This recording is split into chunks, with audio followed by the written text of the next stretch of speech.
대한민국의 조용기 목사님을 소개합니다. 오늘 전 여러분과 함께 홍수 때 좌정하신 하나님이라는 제목으로 말씀을 나누겠습니다. 사람들은 사물을 보는 관점에 따라서 희망적이고 긍정적이 될 수도 있고 절망적이고 부정적이 될 수도 있습니다. 어떤 부자가 사막을 건너가게 되었습니다. 태양은 내려 쪼이고 물은 마시지 못함으로 습기가 다 증발되고 목이 말라서 혀가 천장에 붙고 입술이 터서 피가 흐릅니다. 지치고 피곤하여 절망에 이르렀습니다. 그런데 아들이 아버지를 보고 아버지 이제는 포기하는 것이 좋겠습니다. 도저히 더 걸어갈 수 없습니다. 그러나 아버지는 말했습니다. 이 사람아, 인생이란 고달프고 괴로울 때 참고 이기고 새로운 세계를 맞이하는 것이다. 낙심하지 말고 가자. 아버지가 자꾸 격려하니까 아들이 또 힘을 얻어가지고 아버지와 함께 땀을 닦으면서 서로 의지하고 사막길을 건너가는데 어렵쇼. 얼마 가다 보니까 많은 사람이 죽은 무덤이 있습니다. 그만 그 아들이 사막에서 그 무덤을 보고 그들을 주저앉더니만 통곡하라고 웁니다. 아버지, 우리는 끝장났어요. 여기 보세요. 우리 앞서 가던 사람들이 죽어서 여기에 무덤에 들어있습니다. 이제 우리도 이 무덤에 들어갈 것이니 뭐 더 이상 노래갈 것이 없습니다. 이제 우리는 절망입니다. 그런데 아버지는 앉아서 너털 웃음을 웃고 박수를 치고 기뻐합니다. 아버지, 돌았습니까? 지금 사람들이 죽어 밥 못되는 무덤에 와서 이제 우리가 절망에 처했는데 어떻게 그렇게 손뼉을 치고 너털 웃음을 쓰시고 그렇게 합니까? 이 사람아, 보는 관점에 따라서 다르네. 자네는 이 무덤을 보니까 그냥 죽었다고 생각하지. 나는 이 무덤을 보니까 이제 살았다고 생각이 든다. 왜? 동리에 사람들이 와서 파묻지 않았으면 무덤이 없이 그냥 뼈만 널널하게 널렸을 것이다. 그러나 시체를 갖다가 파묻을 정도가 되어 있는 것 보니까 틀림없이 이 근처에 오아시스가 있고 사람들이 살고 있다. 그 때문에 사람들이 이곳에 무덤을 만들어 놓은 것이다. 일어나서 힘을 내자. 그래서 걸어가니 얼마 안 있어 오아시스가 나타나고 거기에 사람들이 살고 있는 것을 발견했습니다. 그들은 가서 물을 마시고 음식을 대접받고 기운을 회복했습니다. 여러분, 똑같은 사건을 볼 때 아들은 그 무덤을 보고 죽음을 생각했지만 아버지는 그 무덤을 보고 삶을 생각했습니다.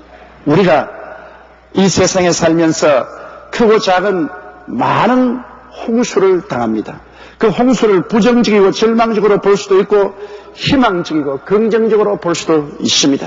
똑같은 홍수를 부정적으로 혹은 절망적으로 바라보면 홍수에 의한 해와 상처를 입게 되는 것입니다. 그러나 그 홍수를 긍정적으로 희망적으로 바라보면 오히려 홍수를 만난 것이 유익되고 복이 될 수도 있습니다. 오늘 이 성경 말씀에 보면 첫째로 홍수 때 주님께서는 왕으로 홍수 위에 자정하셨다고 말씀을 하셨습니다. 하나님께서 만국의 모든 백성 위에 왕으로 좌정하셨다면 우리가 그거다 납득이 되죠. 그런데 시험과 환란인 홍수 때 그 홍수 위에 왕으로 좌정하시다는 말은 무슨 의미인 것입니까? 하나님의 성령께서 우리에게 가르치지 않은 심각한 의미가 여기에 있는 것입니다. 그것은 홍수 위에 왕으로 좌정하셨다는 것은 하나님께서는 홍수를 정복하시고 다스린다는 것입니다. 홍수 위에 임금으로 앉으시니 홍수를 하나님은 이미 다 정복하시고 지배하시고 계신다는 것입니다. 우리가 볼 때라도 하나님께서는 예수님의 십자가 대속을 통하여 죄악이라는 홍수를 다스리지 않습니까? 죄가 아무리 많아도 예수 그리스도의 보혈로 죄를 용서하고 하나님의 은혜가 모든 죄를 다스려버리는 것입니다. 그러므로 죄가 많은 곳이 하나님의 은혜도 많고 이미 죄는 예수 그리스도의 십자가로 말미암아 정복되고 다스리게 되는 것입니다. 그러므로 죄악의 홍수도 하나님 다스립니다. 세상과 마귀의 홍수를 다스립니다. 세상과 마귀가 온 인류를 삼켜버리려고 하더라도 주님은 내가 세상을 이겼노라. 이 세상을 정복하시고 마귀를 이기시고 왕으로 좌정하십니다. 그러므로 우리 하나님 앞에서는 어떤 세상과 마귀도 꿈쩍할 수 없습니다. 하나님의 지배하에 있기 때문인 것입니다. 심신의 병의 홍수도 하나님이 다스리십니다. 우리가 어떠한 심신의 병이 들었을지라도 하나님은 이미 그리스도를 통해서 이 병을 다 정복하신 것입니다. 제가 우리 연양것을 친히 담당하시고 병을 짊어지고 가셨습니다. 제가 채찍을 맞음으로 너희가 나음을 입었다고 말한 것입니다. 이미 병이라는 홍수 위에 앉아 계십니다. 하나님이 다스립니다. 어떤 병도 하나님이 다스리지 못할 병은 아무것도 없는 것입니다. 저주와 가난의 홍수도 이미 다스린 것입니다. 우리에게 다가온 이 무시무시한 경제적인 위기도 실상은 하나님이 이미 이겨놓은 것입니다. 하나님이 다스리신 것입니다. 우리 하나님께서는 그리스도를 통해서 이미 저주를 십자가에 못 박아버리셨습니다. 가난도 다 청산해버렸습니다. 저주와 가난을 하나님은 이미 정복하시고 그 위에 앉아 계십니다. 하나님이 다스리는 것이기 때문에 우리가 하나님을 바라보면 이 모든 것을 두려워할 이유가 없을 것입니다. 죽음이란 그 자체의 홍수도 하나님이 다스립니다. 왜? 그리스도께서 죽었다가 부활하심으로 사망을 정복하시고 음부를 폐하셨으므로 사망과 음부의 열쇠를 가지고 계신 하나님이시니 사망과 음부도 주님이 다스린 것입니다. 그러므로 인간이 당하는 모든 시련과 환난의 홍수를 하나님께서 다스리지 못할 것이 하나도 없습니다. 하늘 위에서나 땅 위에서나 땅 밑에서나 어느 곳에 어떠한 홍수나 풍랑도 이미 하나님은 다 정복하시고 하나님은 그 위에 왕으로 좌정하시는 하나님이신 것입니다. 그러므로 하나님께서 홍수 위에 앉으셨다는 것은 홍수로는 속히 흐르는 물로서 하나님께서는 홍수를 술에 삼고 오신다는 것입니다. 여러분, 하나님이 왕으로 홍수 위에 앉아 계시면 홍수는 침체되고 가만히 있는 호수물이 아닙니다. 힘차게 흐릅니다. 그러므로 하나님은 그 홍수를 타시고 우리에게 힘차게 달려오시는 것입니다. 홍수는 하나님이 타고 오시는 수레라는 것을 알아야 되는 것입니다. 하나님은 여러 가지 홍수, 즉 여러 종류의 수레를 타고 우리를 찾아오시는 것입니다. 우리에게는 여러 가지 홍수가 있지 않습니까? 개인 문제, 가정 문제, 사회 문제, 생활 문제, 인간관계의 문제, 고통과 괴로움과 낭패와 실망이란 여러 가지 종류의 홍수가 다가오는데 실제는 하나님은 그 여러 가지 종류의 홍수를 타고 옵니다. 사람들이 이 땅에서 타고 다니는 교통기관 중에서는 달구지도 있고 수레도 있고 자전거도 있고 오토바이도 있고 조그마한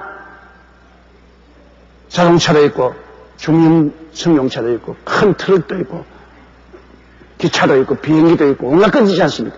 하나님도 우리에게 다가올 때 하나님이 타고 오는 홍수가 여러 가지 종류가 있습니다.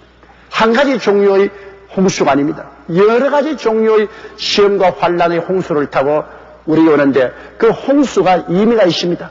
우리에게 하나님이 홍수를 타고 오실 때는 그 홍수를 통해서 우리를 깨뜨리려고 오시는 것입니다. 성경에는 시편 34편 14, 19절에 의인은 고난이 많으나 야훼께서 그 모든 고난에서 건지신다고 했는데 하나님은 고난의 홍수를 타고 오셔서 우리들을 깨뜨리고 회개하고 변화시키고 새로운 삶을 살게 하기 위해서 그렇게 하시는 것입니다. 그런데 우리는 홍수를 바라보고 부정적이 되지 말고 홍수 위에 앉아 오시는 하나님을 바라보고 기뻐하며 환영해야 됩니다. 우리는 대개 우리에게 다가오는 시험과 환난과 고통이란 홍수를 보고 요란한 홍수가 우리를 넘무할 때 우리는 비명을 지르고 부르짖고 홍수를 막으려고 애를 쓰는 것입니다. 그러나 실제로 그 홍수난 수레 위에 타고 오시는 분은 우리 하나님이신 것입니다. 하나님이 홍수를 타고 오시기 때문에 여러분께서는 눈에 보이는 홍수만 바라보고 부르지 말고 눈에 안 보이는 하나님이 홍수 위에 좌정하셔서 홍수를 타고 우리에게 오신다는 것을 보고 오히려 홍수와 함께 하나님을 환영해야 될 것입니다. 여러분께 다가오는 여러 가지 시험과 환난을 여러분은 원수로 생각하지 마십시오. 그것은 바로 하나님이 타가오는 수레이기 때문에 고통스럽고 괴롭지만은 그것을 받아들여야만 되는 것입니다. 누가복음 12장 7절에 너희에게는 오히려 머리털까지도 다 세심바 되었나니 두려워하지 말라. 너희는 많은 참새보다 귀하다고 말한 것입니다. 그러므로 하나님께서는 우리에게 손해될 일을 하지 않습니다. 우리 하나님께서는 우리의 유익을 주시고 마침내 복을 주시기 위해서 우리에게 시험을 타고 오시고 환난을 타고 오시고 고난을 타고 와서 우리를 깨뜨리는 것입니다. 우리가 회개하고 변화받고 새롭게 되지 아니하면 하나님께서 복을 주실 수가 없습니다. 그렇기 때문에 하나님이 우리를 회개시키고 변화시키고 새롭게 하기 위해서는 깨뜨려야 돼요.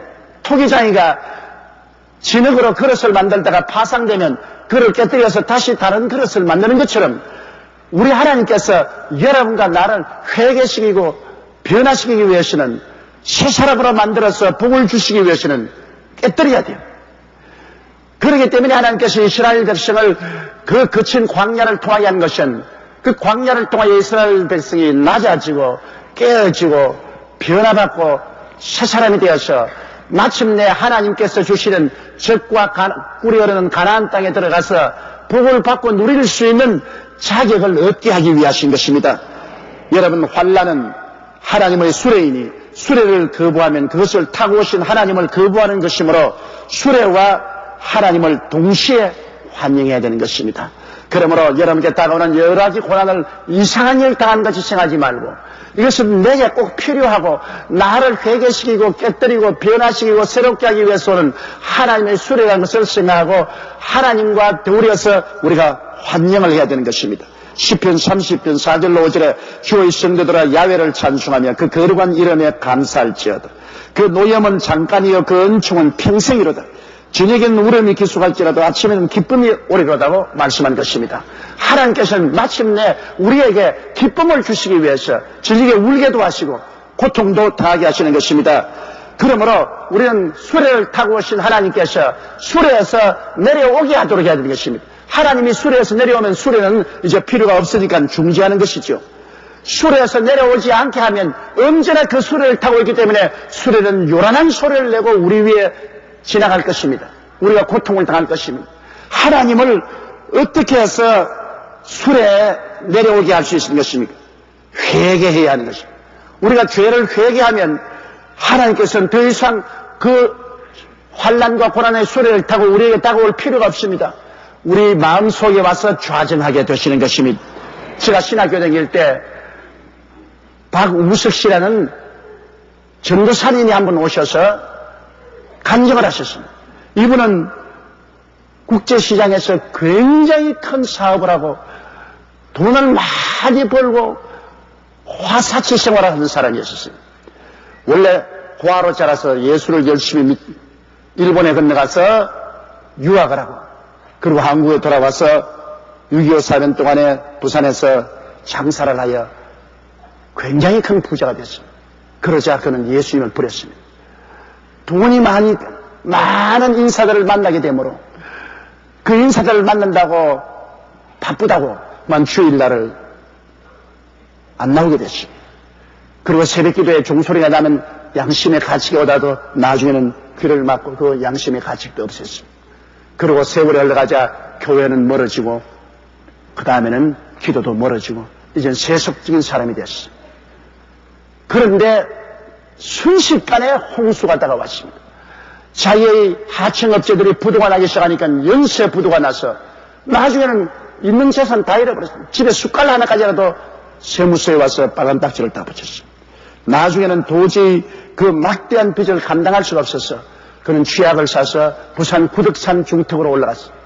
여름날 무더운 날에 그는 남방을 입고 구덕산 중턱에 올라가서 이제는 기도하려 해도 너무나 하나님을 멀리 떠났기 때문에 기도도 나오지 않고 하나님을 찾을 수 없습니다. 오직 절망만이 어마어마하게 그를 엄습했기 때문에 취약을 먹고 그날에 혼수에 빠졌습니다. 며칠이 지난지 모릅니다. 갑자기 정신이 희미하게 드는데 뒤에서 누가 부르는 소리가 들립니다. 웃어라, 웃어라. 자, 죽어서 지옥에 왔구나. 그래서 쳐다보는데 하늘에 구름이 떠오르고 고개를 들어보니까 온몸에 개미가 집을 지었어요. 몸을 파고 개미가 집을 지어놓은 거예요. 그런데 그 뒤에서 부르는 소리가 있어 돌아보니 예수님께서 구름을 타고 서서 말씀하기를 웃어라. 죄인은 그 길을 버리고 불의한 자는 그 불의를 버리고 내게로 돌아오라. 주께서 가까이 있을 때 부르고 찾아라. 그래서 그만 그 자리에서 하나님 아버지여 나의 죄를 용서해 주십시오. 나는 세상 재미에 돈벌이에 취해가지고서 주님을 버리고 하늘나라를 멀리했습니다. 주님 내가 지금 죽어서 지옥에 온 것 아닙니까? 너는 다시 새 출발하여 변화받고 하나님을 섬기는 사람이 되라. 그래서 일어나 보니 온몸에 개미가 지어버렸는데 그가 독약을 묻고 얼마나 뒹굴었든지 산 중턱에서 밑에까지 뒹굴어 내려왔어요. 몸 상처투성이. 시간은 한 주일이 지났습니다. 그래서 개미를 털고 일어나서 벌벌 기어 나와서 수대신동에 있는 우리 순복음교회로 걸어 들어갔습니다. 거기에서 통회하고 작업하고 하나님께 부르짖고 그 목사님이 부여에 있는 지교회로 전도사로 파견했습니다. 그래서 그는 지교회에 가서 이제는 완전히 헐벗은 생활을 합니다. 굶주린 생활을 하고 다 떨어진 구두를 신고 열심히 전도하고 복음을 전가. 그리고 우리가 신학교 다닐 때 우리 차풀 시간에 와서 눈물을 흘리며 간증합니다. 나는 명색이 7 명치대학 문학부를 나온 사람입니다. 그러나 내 교만과 내 자만 때문에 내가 매를 맞고 깨어져서 이제는 저 시골에 가서 전도사로서 일하는 것을 큰 영광으로 생각합니다. 회개해야 홍수가 지나가는 것입니다.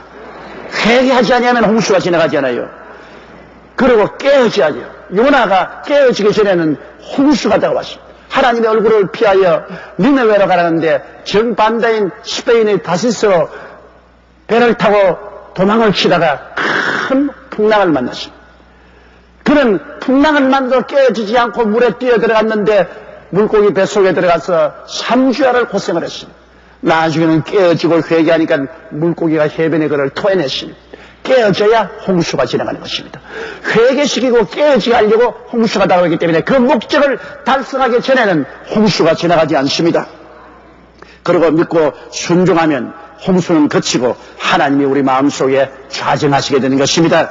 왜 홍수가 다가옵니까? 우리 마음 중심에서 하나님을 쫓아내었기 때문에 홍수가 다가오는 것입니다. 내 중심에 하나님이 좌정하셔서 하나님이 모든 나의 삶의 중심이 된다면 홍수가 다가올 리가 없습니다. 하나님을 내 중심에서 쫓아내시고 하나님 없이 내가 주인이 되어서 주인 행세를 하기 때문에 나를 회개시키고 깨뜨리고 믿고 순종한 사람 만들기 위해서 하나님이 홍수를 타고 오신 것입니다. 쫓겨난 하나님이 홍수를 타고 여러분에게 도로 주인이 되기 위해서 오시는 것입니다. 그 홍수가 여러분을 깨뜨리는 것입니다. 회개시키는 것입니다. 믿고 순종하면 하나님의 홍수에서 내려서 우리 속에 왕으로 좌정하시게 되는 것입니다. 그러면 홍수는 그치고 마는 것입니다.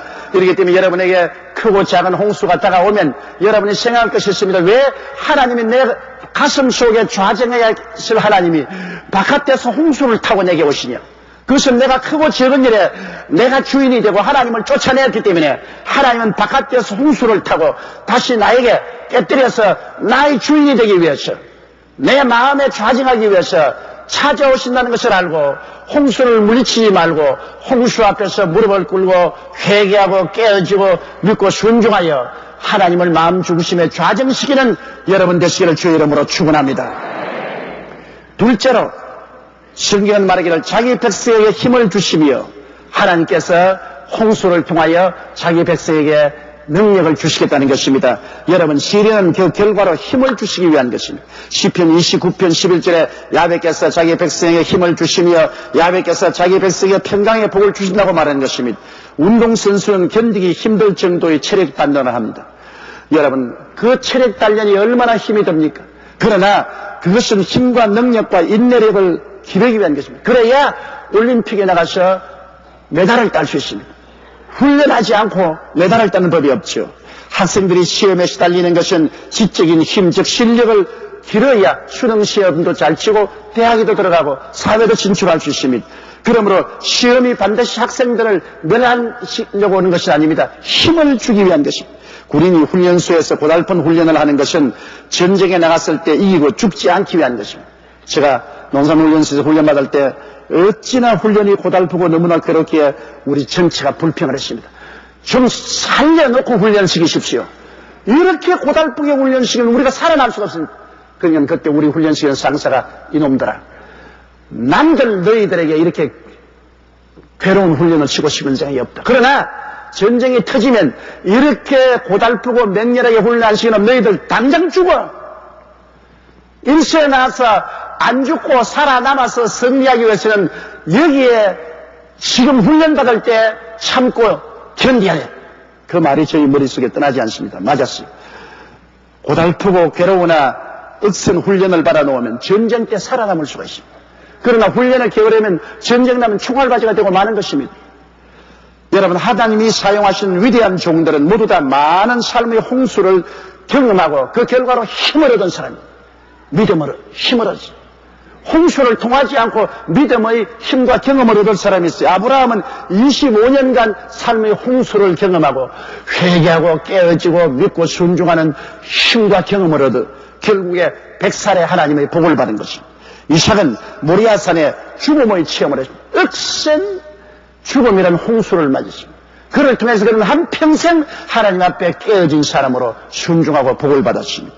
야곱은 20년 동안 머슴살이를 하고 결국 야복 나루터에서 천사와 실험을 하고 환두뼈가 어그러지는 그 억센 홍수를 맞이했으나 그를 통해서 회개하고 깨어지고 온전히 믿고 순종하는 능력 있는 주의 종이 될 수가 있는 것입니다. 요셉은 13년간의 종살이와 감옥살이를 통해서 그는 하나님 앞에 깨어지고 순종해서 나중에는 애국과 이스라엘 백성들을 구원하는 위대한 국무총리가 될 수 있는 힘을 얻은 것입니다. 모세도 40년간 광야에서 방황하며 버림받아 눈물과 고통과 통곡의 세월을 지나면서 그는 변화되고 순종하고 하나님 위대한 그릇이 되어 300만 이스라엘을 이끌어내어 가나안으로 이끄는 위대한 지도자여 정치인이 되었던 것입니다.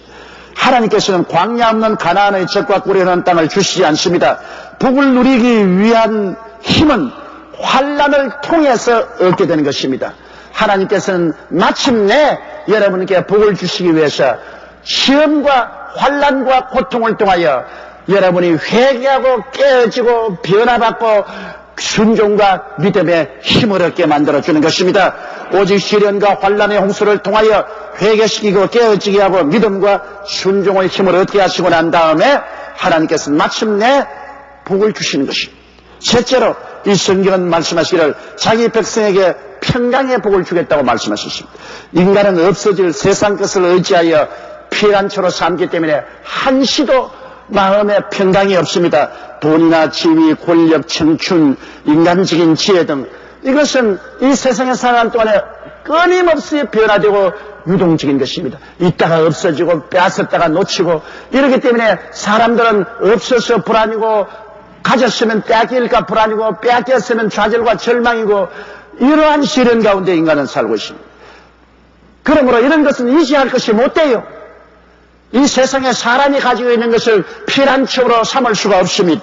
돈, 지위, 권력, 청춘, 인간적인 지혜 등 이런 것은 절대로 여러분의 이해하는 산성이나 반석이 되지 못합니다. 하나님은 삶의 여러 가지 홍수를 통하여 이 모든 것을 순식간에 싹 썰어가신 것입니다. 왜?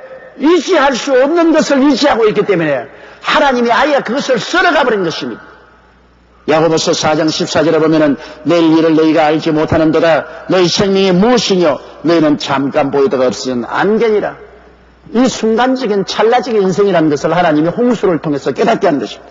베드로전서 1장 24절로 25절에도 그러므로 모든 육체는 풀과 같고 그 모든 영광이 풀의 꽃과 같으니 풀은 마르고 꽃은 떨어질 때 오직 주의 말씀은 세세토록 있도다 하였으니 너희에게 전한 복음이 곧 이 말씀이라고 했습니다. 이 세상의 부귀 영화 공명이라는 것은 풀과 꽃과 같다는 것입니다. 바람이 불면 햇빛이 비치면 시들고 사라져버리고 마는 것입니다. 그러므로 하나님께서는 의지할 수 없는 것을 버리고 의지할 수 있는 것을 의지할 수 있도록 하기 위해서 홍수가 와서 쓸데없는 것 싹 썰어가시는 것입니다. 홍수가 오면 별 도리 없이 썰어가 버려요. 부도가 나면 사업이 날아가 버립니다. 집도 날아가 버리고 의지하는 돈도 다 날아가 버려요. 혹은 친구나 형제들에게 배반을 당하기도 하고 권력이 다 무산되어 버리기도 하고 천하에 의지할 것 없는 빈손된 인생이 될 수 있는 것입니다. 그렇게 하셔서 하나님은 그리스도 예수 안에 있는 하나님의 사랑을 오직 피난처로 삼기를 원하시는 것입니다. 로마서 8장 35절로 30절에 누가 우리를 그리스도의 사랑에서 끊으리요? 환난이나 공고나 핍박이나 기근이나 적신이나 위험이나 칼이랴. 기록된 바 우리가 종일 주를 위하여 죽임을 당게 되며 도살할 양같이 여김을 받았나이다 함과 같으니라. 그러나 이 모든 일에 우리를 사랑하시는 이로 말미암아 우리가 넉넉히 이기나니라. 그러므로 하나님이 그리스도 안에서 우리를 사랑하는 그 사랑 이외에는 다 변화무쌍하고 의지할 것이 없다는 것입니다. 다른 것을 의지하면 그만큼 상처가 깊어지고 파멸도 더 고통스러운 거지. 그러므로 홍수를 보내어서 의지할 곳 없는 것을 싹 쓸어버리고 오직 그리스도 예수에 있는 하나님의 사랑에 살든지 죽든지 흥하든지 망하든지 성하든지 쇠하든지 그것에 의지하는 것입니다. 하나님의 사랑을 의지하고 나가는 사람은 돈이 있어도 의지하지 않습니다. 권력이 있어도 그것에 의지하지 않습니다. 능력이 있어도 그것에 의지하지 않습니다. 그거는 살아갈 동안에 잠깐 내게 맡겨놓은 것에 불구하고 진실로 끊임없이 그리스도 예수에 있는 하나님의 사랑만 의지하게 되는 것입니다. 그러면 사람들이 물을 것입니다. 그래도 예수에 있는 하나님의 사랑이 그렇게 힘이 세요? 하나님의 사랑은 변치 않아요? 성경은 말합니다. 사망이나 생명이도 그래도 예수에 있는 하나님의 사랑을 막을 수가 없다. 사망의 절망이 얼마나 깊습니까? 그러나 사망의 절망도 우리에게 따고는 하나님의 사랑을 못 막아요. 예수님이 하나님의 사랑을 가지고 죽었다가 부활하시기 때문에 사망의 가장 깊은 곳도 하나님의 사랑이 미치지 못할 곳은 안 됩니다. 생명은 이 세상에 사는 여러 가지 많은 유혹이 있지만 그 유혹도 하나님의 사랑과 견줄 수가 없습니다. 그러므로 하나님은 사망도 뛰어넘고 생명도 뛰어넘어서 우리에게 다가오는 것입니다. 성경은 말하기를 천사들이나 권세자들도 하나님의 사랑을 막지 못한다. 이게 천사는 악의 천사를 말합니다. 사탄과 그 무리가 아무리 막아도 하나님은 사탄과 그 악의 천사를 십자가에 멸하여 버리고까지 우리를 사랑하고 사랑으로 그 포로된 자리에서 건져주신 것이니 악의 천사도 우리를 하나님의 사랑에서 막지 못하고 세상의 어떠한 권세자들이 하나님의 사랑을 막으려고 정치적인 권력으로 회방을 놓았지만은 역사적으로 하나님의 사랑이 우리에게 오는 것을 막지 못했습니다. 그리고 성경은 또 말합니다. 현재일이나 장래일이 하나님의 사랑을 막을 수 있느냐. 현재에 다가오는 수많은 고난과 장래에 다가오는 불확실성에 대한 불안, 이러한 것들도 하나님의 사랑이 우리에게 미쳐오는 것을 막을 수가 없다는 것입니다. 현재도 주님이 우리와 같이 계시고 장래도 하나님의 손에 있으니 그 하나님의 사랑에서 우리를 끊어낼 수가 없습니다. 높음이나 깊음도 하나님의 사랑을 막을 수가 없다. 아무리 높아도 보좌보다 더 높을 수가 있으며 아무리 깊어도 지옥보다 더 깊을 수가 있습니까? 그러나 보좌에 계신 하나님이 어떠한 높음도 그 하나님을 막을 수가 없고 지옥을 다 정복하신 우리 하나님의 능력을 어떠한 힘도 막을 수가 없는 것입니다. 다른 아무 피조물이라도 우리 주 예수 그리스도 안에 있는 하나님의 사랑에서 끊을 수가 없다고 말했습니다. 우리들의 궁극적인 마음의 평강은 예수님을 믿고 하나님을 의지할 때 다가오는 것입니다. 어린아이가 엄마의 사랑의 품에서 평안한 것처럼 우리도 하나님의 사랑의 품에 안길 때만 평안을 얻을 수가 있는 것입니다. 히브리서 13장 5절로 6절에 그가 친히 말씀하시기를 내가 과연 너희를 버리지 아니하고 과연 너희를 떠나지 아니하려 하셨느니라. 그러므로 우리가 담대히 가로되 주는 나를 돕는 자신이 내가 무서워 아니하겠노라. 사람이 내게 어찌하리요 하노라. 여러분, 우리가 일생 사는 동안 홍수를 피할 수는 없습니다. 그러나 이 하나님의 말씀으로 지혜를 얻고 홍수를 새로운 눈으로 바라볼 필요가 있습니다. 결국 홍수조차 하나님이 우리를 찾아오시는 수레이며 홍수를 타고 오시는 하나님을 회개와 깨어짐과 믿음과 순종으로 받아들이면 하나님은 그 홍수를 통하여 오히려 우리에게 힘을 주시고 우리에게 평강을 주셔서 영혼이 잘됨같이 범사의 잘됨에 강건하고 생명은 어때 넘치게 하는 마침내 복으로 넘치는 삶을 가질 수 있도록 금세 안심 내세 복락을 주는 동부가 되게 만들어 주시는 것입니다. 고개 숙여 기도드리겠습니다. 사랑이 많으시고 거룩하신 우리 아버지 하나님, 우리 사람이 완전하지 못하기 때문에 우리는 순식간에 세상으로 빠져들어가서 우리 마음의 보좌에 앉아 계신 하나님을 밀쳐내고 자아가 마음의 주인이 되어 앉을 때가 많습니다. 우리 마음에서 쫓겨난 하나님은 홍수를 타고 우리에게 다가오시옵니다. 홍수가 와서 우리를 회개시키고 깨뜨리고 변화시키고 가슴을 열게 해서 다시 우리 마음 중심에 하나님을 주로 모실 수 있도록 만들어 주시니 감사합니다. 홍수는 우리에게 해로운 것이 아니라 우리에게 큰 유익을 갖다 오며 전국적으로 우리에게 힘을 주고 영원한 평강, 그리스도 예수는 하나님의 사랑을 의지하고 안심 임명하고 살 수 있게 만들어 주시니 감사합니다. 아버지 하나님, 그러므로 이 세모에 우리에게 다가오는 여러 가지 홍수를 우리는 고통스럽게 생각하지 말고 기쁘게 받아들이고 회개하고 깨어지고 변화받고 믿음과 순종의 새로 거듭나는 기회로 삼게 도와주시옵소서. 예수님 이름 받들어 기도드리옵나이다. 아멘. 할렐루야. 아멘. 목사님 감사합니다. 구독과 좋아요는 제작하는 데 힘이 됩니다. 감사합니다.